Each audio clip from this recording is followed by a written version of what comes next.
a second-year philosophy student, second-year catechumen, hopefully going to be baptized soon enough here too.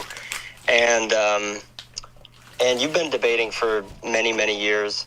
And I have a desire to eventually get into, formal debates about philosophy, theology.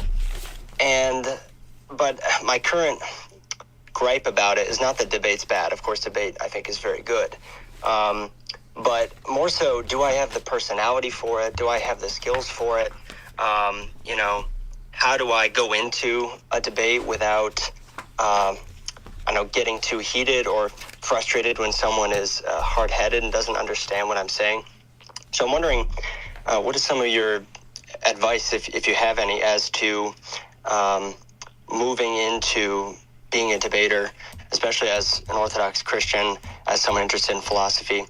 How would I go about that? How would I think about that, given your experience?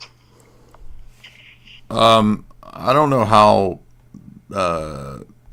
relevant that's going to be in higher education. I know that universities have been moving away from the idea of people being trained in rhetoric and debate because it's not amenable to socialism and socialization, which is the path that they chose a long time ago. So as far as I'm aware, unless you're at a more elite sort of private school or something, debate has been frowned upon and is gradually going away. So I wouldn't think about that, especially if you're a heterosexual white male. You're not going to be welcomed in academia anyway, so you might as well just not waste your time with that stuff. If you want to engage in doing debates on your own, I would still learn philosophy and learn epistemology and learn basic fallacies and logic and all of that, because you're not really going to be effective at debating without having those skills. I would listen to all of Greg Bahnsen's debates many times over. That will help you to get fluent in it. I would also just do debates because there's really no way to be effective and get good at it without doing it a lot. Also, doing it a lot helps you become a better speaker and communicator. When I look back on the first internet debate I think I ever uploaded was like 2012, and it was a debate with a guy from Facebook who was an evolutionary proponent. And although I'd done many debates before that at university, on campus, walking around in coffee shops, doing it in a recorded format, it sounded terrible. I don't even remember if it's still online or not. I might have taken it down, but it's going to take you, as I think as most people say with any subject matter, 10 years to get really good at something. So if you really want to debate, you would have to be, pretty much doing it consistently. And however you want to try to set that up, if you're new, I would say, start making YouTube videos or Twitter spaces or Discord spaces or Discord voice chats or whatever, and recording them. And this is what all the comedians have told me, by the way, which is ironically the same thing I would say about what you're trying to do. If you want to be good at debate and public speaking and all that, begin to record what you do and listen back to it.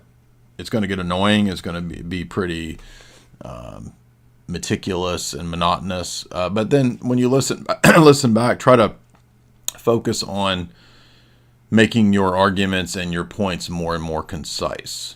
One thing I've noticed that a quality speaker and communicator has, and I still struggle with this, I'm not saying I perfected it, but I've gotten a lot better at it, is not rambling, not getting to the point, making the argument as clear and concise as possible is essential to being a good communicator.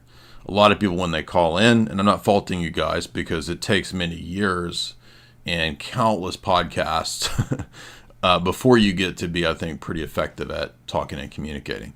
And then it becomes second nature.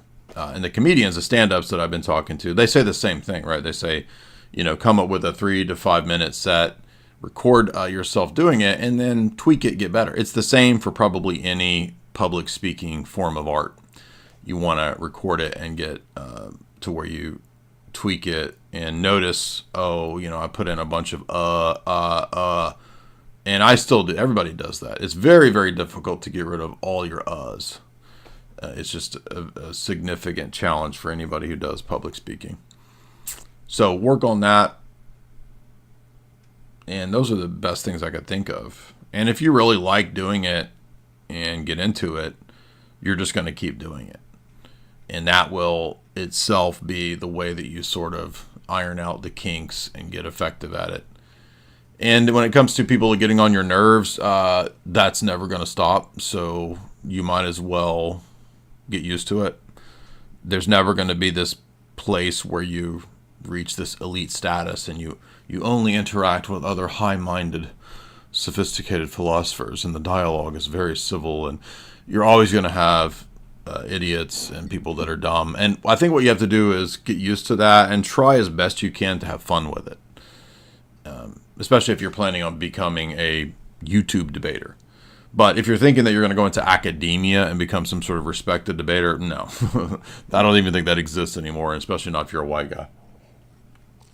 However, if you'd like to become a trans lesbian and become a Muslim and roll around in a wheelchair and identify as a trans-abled lesbian Muslim debater, you probably could be successful in the university racket. Jeff, what's up?